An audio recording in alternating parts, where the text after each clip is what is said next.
longer than that, they tend to have a smaller opening and they don't last as long. So today I'm going to lay out my finished reed dimensions to hopefully help you as you go about making your own reeds.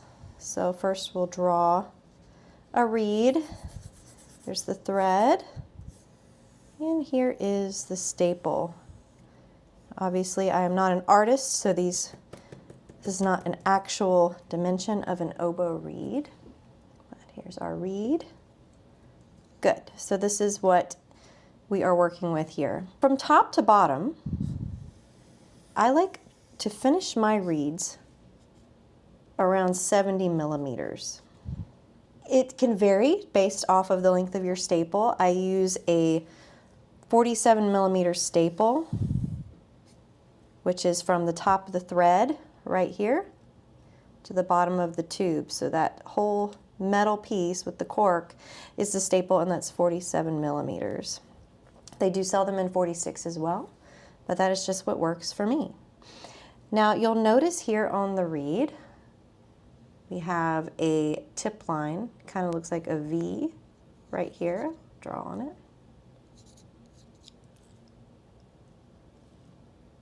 Here we go. Now that I'm going to illustrate right here. Boop. Okay. That is the top of our heart, and right here where I'm drawing on the reed is the bottom of the heart. And ideally, you want the heart, the length of it, to equal the length of your tip. And you'll notice on this reed, it is about equal.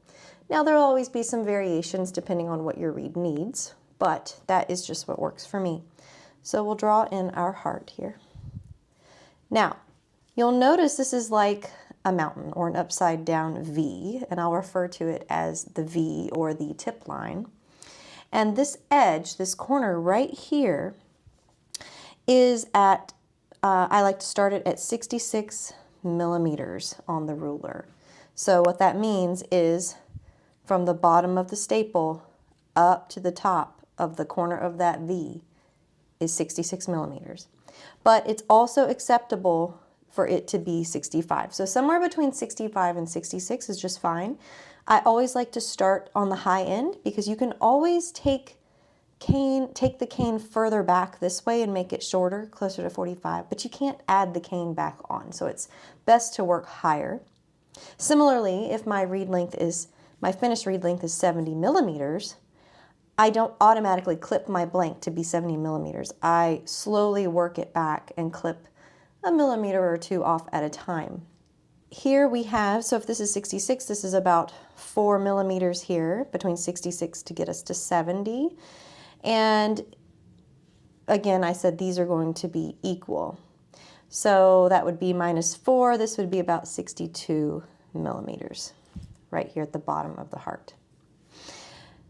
Now, the most important part, I believe, of the reed to keep its function is to have the center right here. I'm going to call that the hot dog, the center of the heart, to be just to be the thickest place in the reed. And that also extends a little bit above the tip. So this whole area, which I will circle right here, I like to be a little bit thicker. Now it still needs a nice slope. You'll notice if you look at this reed, let's go to the other side. There is a nice slope to it. I hope you can see that.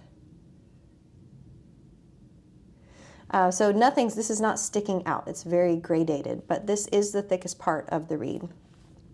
Now with that said, the next component is the spine of the reed, which is about right here in the center. And there we go. Make it a little more even there. And we also have the bark right here. So the edge of the bark, you'll leave right there. So it's kind of like a U. And excuse my horrible drawing technique there. Let's fix that. So you want it to be thinner, and then it gets a little thicker. And this is just, you'll see in this reed, I leave it right here. So I have about That's where my bark starts. And I have a little bit of bark going all the way right up here. Good. So we have that. And really, that's maybe 3 millimeters worth right here of bark. And if your reed is very open, you can bring it back further. But I always like to leave bark between the thread and the back. So there has to be some. Now this area right in here, a lot of oboists refer to as windows. For me, I don't call them that. I just call it the back of the reed.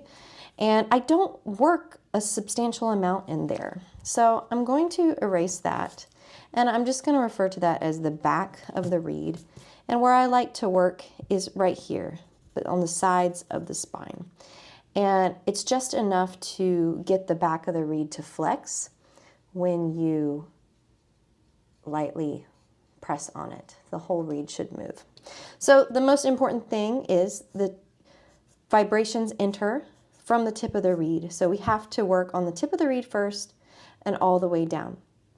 In terms of the thickness, we already talked about the heart being the thicker place in the reed because that holds a lot of the sound, a lot of the core warmth of the reed is right in here. Now, if you take that out, the reed is going to vibrate a lot, but it's probably going to be very, very, very flat. So in general, this area, the sides of the tip, which I'll draw these little lines, the sides of the tip right here, the very tippy tip.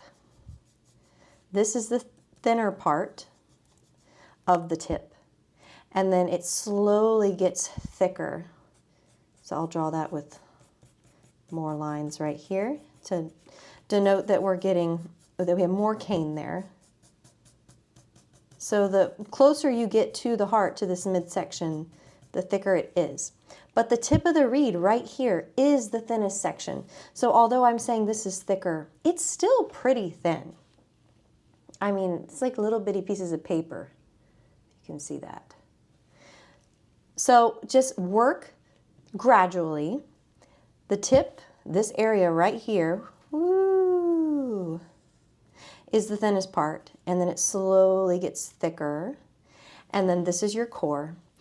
Now, the vibrations are going to travel through here.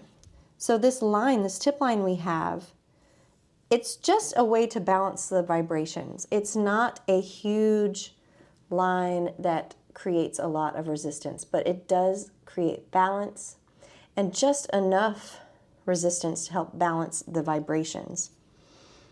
This area, I like to work in the heart after I've worked in the tip, just to make sure the tip and the heart are working together, because you have to have a nice blend between the tip and the heart. So before this gets super duper thin, I've already scraped a little bit here. But really, these are my measurements. Again, you'll have, depending on who you study with or what your cane is doing really, is going to impact some of these measurements. You can make a reed that's 69 or 69 and a half and it's really good. You can make a reed that's 71 and it's really good. But for me, 70 millimeters or 70.5 has been my go-to measurement for my reeds. And that just, I feel like, provides me the best opening, because if my reeds are a lot longer than that, they tend to have a smaller opening and they don't last as long. So that works the best for me. And yeah, so I hope this helps you as you are looking and measuring your oboe reeds. Remember, always use a ruler, very, very important. And let me know if you have any questions.